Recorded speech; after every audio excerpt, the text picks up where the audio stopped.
ask me, Saints Row the Third is the high point of Volition's open-world gangster series.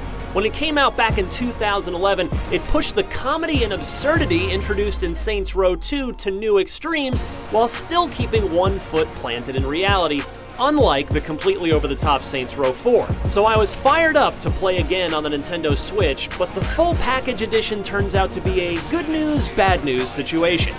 On the small 720p screen, it looks and runs okay, though not up to the 360's level. Put it in the dock and blow it up on a television in 1080p though, and it's tough to watch.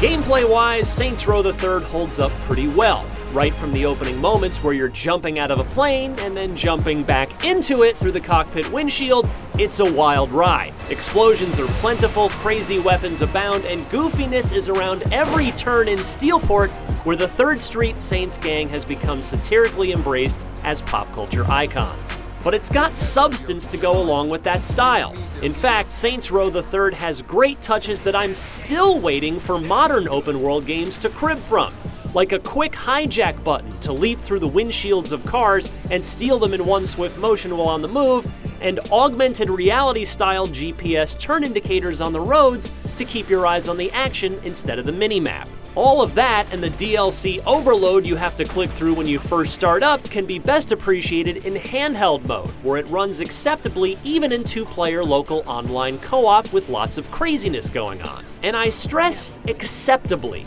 I'd expect a game built for the 360 and PS3 to run better on Switch, especially with such substantial sacrifices made to graphical detail. But throw the Switch in its dock where the resolution kicks up to 1080p and the story changes noticeably for the worse. The frame rate takes an obvious hit, and the texture detail, or lack thereof, really stands out. Large explosions and busy action are commonplace, and they bring the action to a slideshow-like crawl. And yes, I fired up the 360 version to make sure it wasn't just the nostalgia talking. Even the controls feel slightly less responsive on the Nintendo port. It's minor, but noticeable. That means my recommendation is decidedly mixed and conditional on how you like to play. If you plan on playing in handheld, you're pretty safe. But if you want to play on the TV from the couch, you'd be better off breaking out your last-gen console to revisit the best Saints Row game. For more on Saints Row the Third, check out our original review from 2011, and for everything else, keep it right here on IGN.